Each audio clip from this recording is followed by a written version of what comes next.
Alright people, we're diving into another Magic the Gathering Arena event. This one is called Pauper. The requirement for it is that our deck can only contain common rarity cards in it. So that's made for some interesting strategies.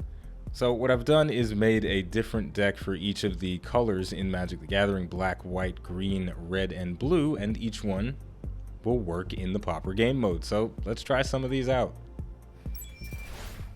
Here's what's interesting about this game mode. Despite the fact that it is very restrictive in what you can do with your deck, it's also got levels of strategy behind it. I haven't run into many people that are doing exactly the same thing with the way they're structuring their cards. It's been relatively diverse. I mean, when you take away the higher rarities above common, you're basically saying, make a deck filled with a bunch of crap and see if you could do something with it. And it's interesting. And I'm probably going to lose this match, because this is a 4/4 with lifelink, and there's nothing I can really do about that. Except, I can use Vicious Offering. Really glad I put this in my deck. So I'm going to kick the spell, and it's going to give target creature -5/-5. And then I'm going to spend the mana, and I will sacrifice the card that he put Luminous Bonds on, which is going to get rid of that card and create a Saproling for me. So there we go. Maybe I'm not going to lose this game. And then I'll go ahead and play a Walking Corpse. We're back in this, folks. Now, my opponent did get a lot of health from that lifelink 4/4, but we took away a pretty big value point for him. And now is an opportunity for me to catch back up. All right, let's go ahead and give a Fungal Infection to the Samala Woodshaper, and that'll give us another fungus to play with. And what the hell, we'll bring out another Deathbloom Thallid. We're trying to just flood the battlefield with as many creatures as we can. So for this Pauper black deck of mine, I've included a buttload of creatures, and I put some removal in it in the form of -1/-1 that we saw from Fungal Infection, and we also had the Vicious Offering in there as well, because I didn't want to be 100% creatures. I wanted to have some way to remove things, which is why we have something like Davriel's Shadow Foe. Anyway, this card makes him target player discard 2 cards and lose 2 life. He's only got 2 hard cards in his hand, so let's get rid of that stuff. And at this point, I am going to go for the face with everything on every turn. There are obviously some trades that can be made here.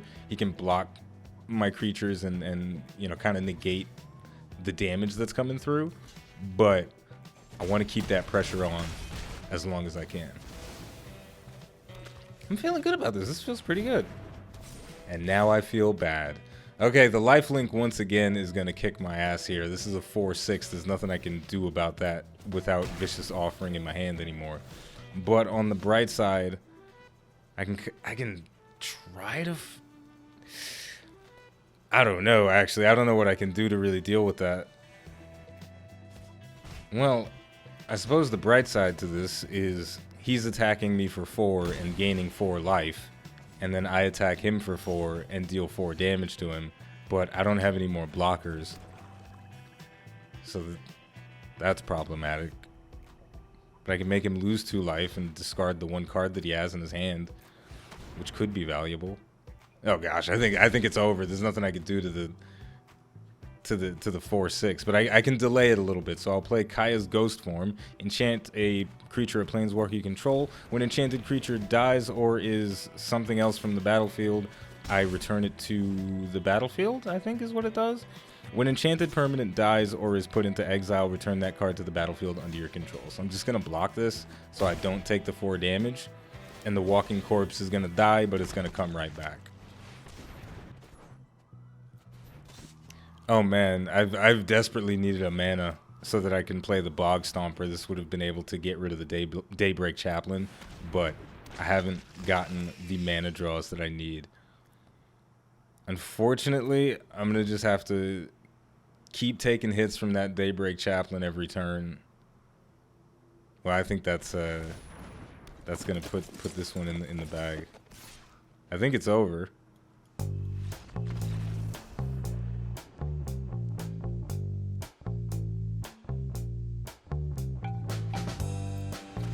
This is the most awkward game that I've ever played of Pauper. Because this guy has built his deck around superior defenses. I've built my deck around flooding the battlefield with a bunch of tiny creatures. I have a higher amount of attack power on the field than he does. But if I attack with my creatures, he can block them all and either negate the damage completely or kill some of the creatures that he's blocking with. So there's basically nothing that either of us can do to move the battlefield in any way. But he's probably got some shenanigans card in his deck that will just completely wipe my board. And I don't have anything like that, so I'm a little bit nervous. But what I do have is the Doomed Dissenter. I can attack with it, and he kind of doesn't want to block it, because if he blocks the Doomed Dissenter, then it becomes a 2/2 black zombie, and that increases my board's power. So that's a thing. At this point, what I feel is happening is both of us are trying to acquire lethal damage so that we can win the game in a single turn. Because if we don't win in a single turn, then it's bad? Ugh, this is weird. This is like the Cold War.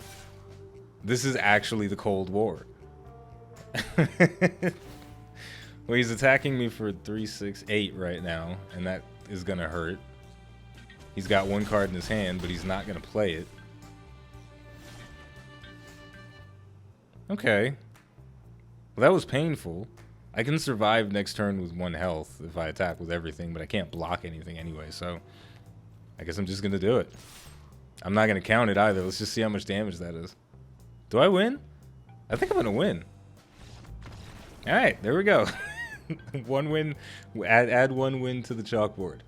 Okay, we're almost at 9 wins, and when we get there, we get a special card style for Angrath, Captain of Chaos, who I was using in my previous deck, so that would be nice if I could get that card style for him. So let's try to get some more wins. I'm going to switch my deck over to Pauper White, just for fun. This one, I built it more around having a lot of lifesteal, so we'll see some of that coming into play. And there's some flying creatures in there as well, so we'll soar straight over our opponent's defenses if they don't have any flying creatures. You know, the Pauper game mode is almost like a training mode for Magic the Gathering. I totally saw this coming, by the way. Shock is coming out on my Daybreak Chaplain. It's going to die, but I am going to get 1 health from it, from the lifelink effect. So that's something. But this thing right here, the Spellgorger Weird, is going to be problematic. Whenever you cast a non-creature spell, put a 1/1 counter on it. It's getting pretty big. But I do have Luminous Bonds in my deck. As much as I hate going up against Luminous Bonds, I have no problem using it to my advantage. So we're going to go ahead and essentially negate that threat, and then we attack with the Healer's Hawk. 1 damage, gain 1 life. We're back to where we started. This feels pretty good so far. Unfortunately, though, the Healer's Hawk has just been completely negated because of the Aven Wind Mage. It's got flying and it's a 2/2. So there's not all that much I can do to stop that. But at the very least, I can keep myself healthy for another turn, and I can draw a card. So gain 3 life and draw a card. I drew a mana, not the best thing ever. We'll just play the Daybreak Chaplain. And no attacks coming out. Oh, here we go. This is where things are going to become problematic. Whenever you cast an instant or sorcery spell, Aven Wind Mage gets +1/+1 until end of turn. Oh boy. That's going to hurt.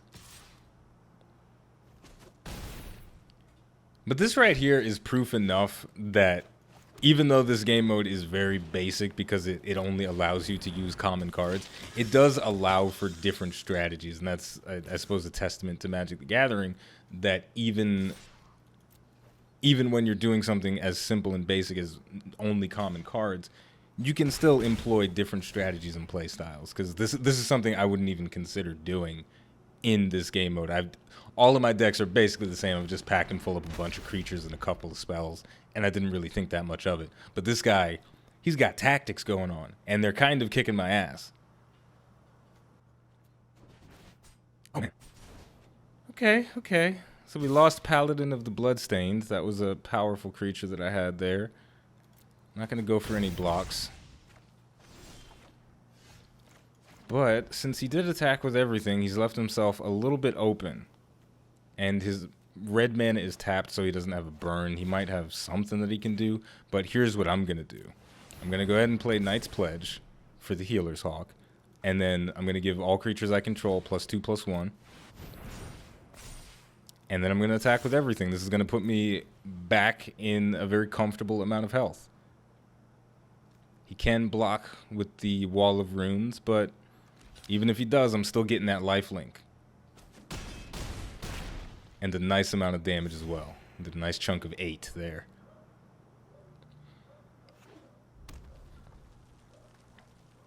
I'm a little bit nervous right now because we could win this.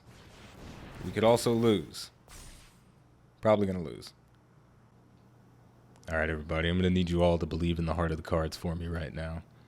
Because there's a couple of cards in my deck that could win me this game very swiftly. And if I draw them, that would be great. I'm not going to tell you what they are. But just come on, cross your fingers with me.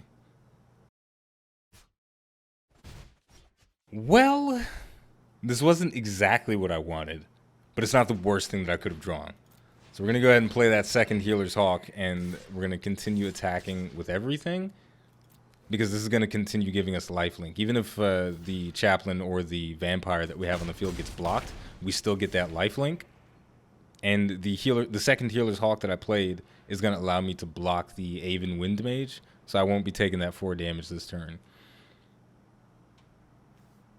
If he decides to attack with it, most likely he wants to save it to block, unless he doesn't have anything in his hand. Unless he doesn't think he can win. I feel like I'm at a huge disadvantage, though, because I have no cards in my hand. Yeah, this is bad. So Stealth Mission, I saw it before, but I didn't mention it. It gives a creature, I think, +2/+2, and it can't be blocked this turn. So he's going for broke. Target creature gets +2/+1. What did it do? Where is it? Target creature gets +2/+1 and gains haste until end of turn. Oh, he's trying to finish me in one punch. It's not going to happen, though. Lifelink for the win. All right, so far so good. I'm winning more in this bootleg game mode than I do when I have full control over the cards I can put in my deck. Anyway, let's move on to a different color, shall we? Let's do Pauper Green. Let's have some fun.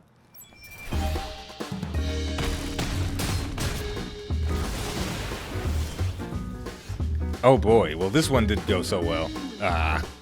Whoops. Son of a bitch.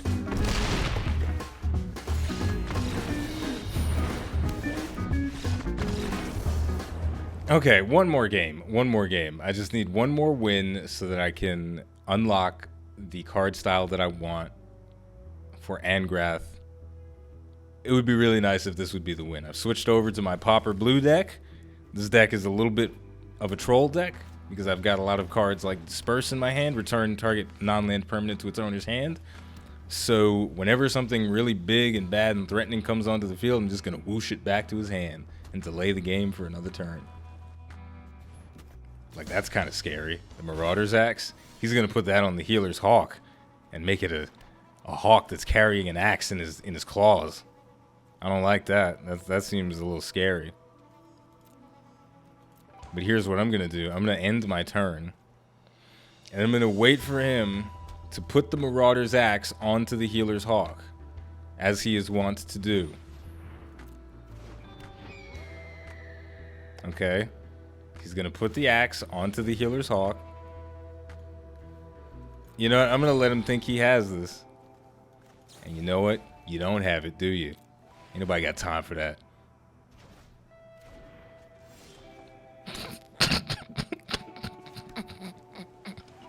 Even if I lose this game, I'm not going to care because this is hilarious. Alright, let's bring out the Aven Eternal. This is a 2/2 with flying. Its additional effect, I get to amass 1, so now I have a zombie army that can help me out. Next turn, unfortunately though, he is going to put the Marauder's Axe on the second Healer's Hawk that he played. But now that I have the Aven Eternal out, I can block into it and kill it. That's obviously not going to stop the lifelink, but it'll get a creature off the field, which is what I want to do right now. I'm going to go ahead and remove the second Healer's Hawk by sending it back to his hand. I also amass one, so my zombie is a little bit stronger. He goes for the face.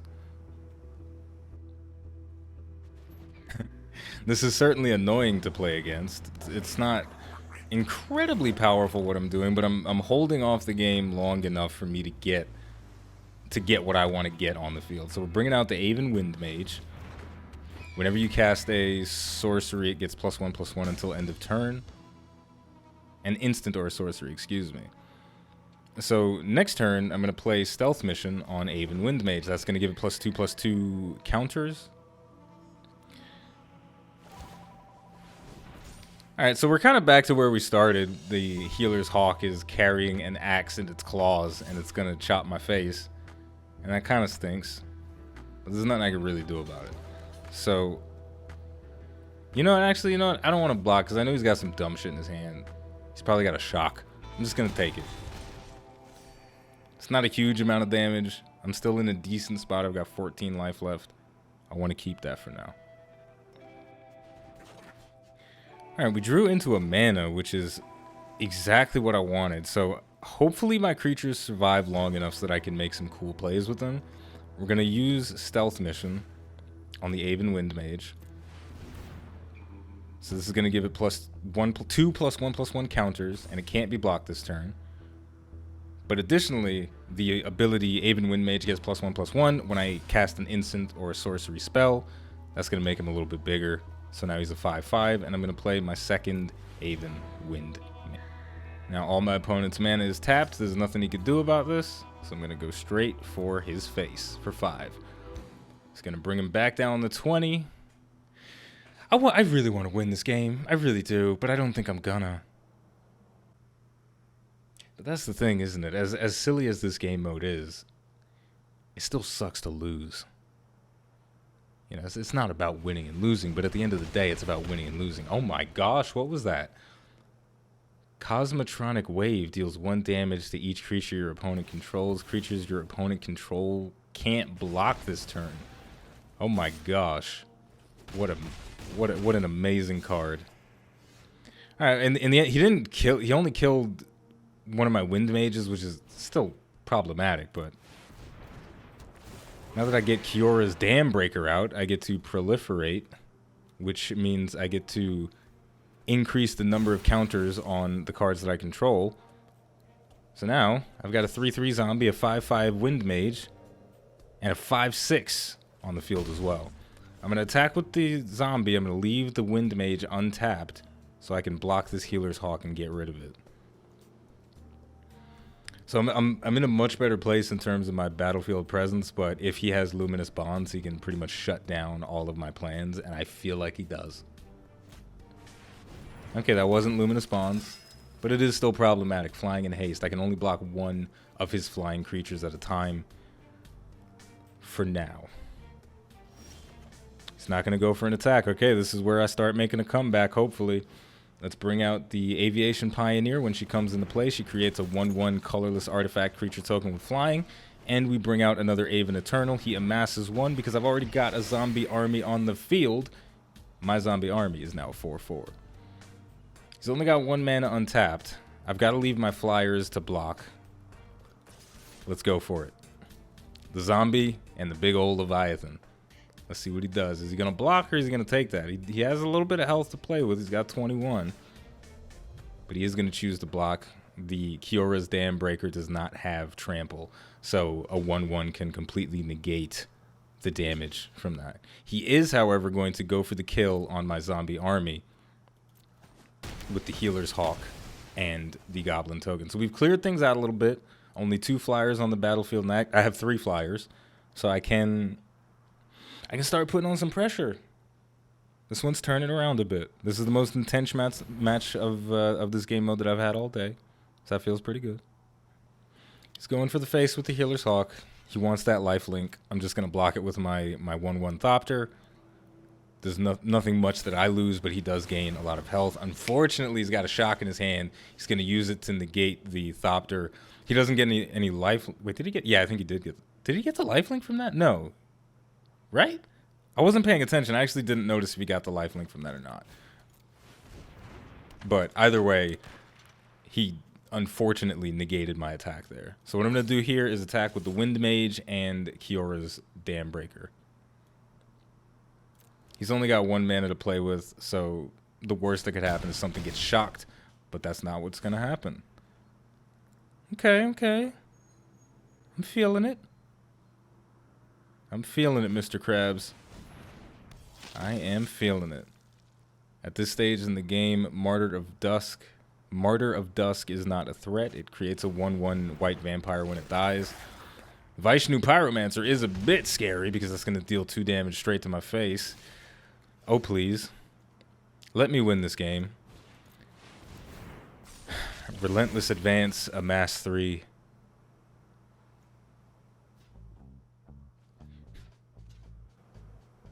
Okay, he's going for the big blocks here. It's cleaning out his side of the battlefield, but it's also removing my strongest creature from play. It's a good move, but it does make me a little bit more brazen. His alternative was to just block it with 1 creature and hope that he draws into something really powerful and just kind of play the delay game. But he went for a little bit of board clearing. So now he's pumping up his Sky Knight Legionnaire. It's a 6/4. It's a lethal strike. He's not going to go for the attack, though, because I probably have lethal damage and I didn't count. 3. I ain't never been scared. I ain't never been scared of nothing. Let's go for everything. I'm going for broke here, folks. I'm probably going to lose because of this, but this is how you got to do it sometimes. I'm not going to take any casualties, but my opponent is on death's door. He's got 1 life advantage over me. He's bringing out another Martyr of Dusk. Again, that's not intimidating at this stage of the game. If he doesn't, that's the last card in his hand. It's over, folks. No, it's not. It's not over. Well, it's over, but it's not over yet, I guess. So let's just return that to his hand, delay things a little bit. And then we attack with everything. He's on 2, so unless he can do something to stop both of my flying creatures, then that's a wrap, folks. He's effectively mitigated 1 of them with the Healer's Hawk, but there's nothing else in his hand, so he ain't mitigating nothing. Get that out of here. Game over, folks. Whew, this game mode is cool, man. I really like it. It's changed how I think about Magic the Gathering. It's forcing me to think a lot differently about the game. And even though I didn't pay all that much attention to the decks that I was constructing, there was still an underlying strategy to each of the decks that we saw today.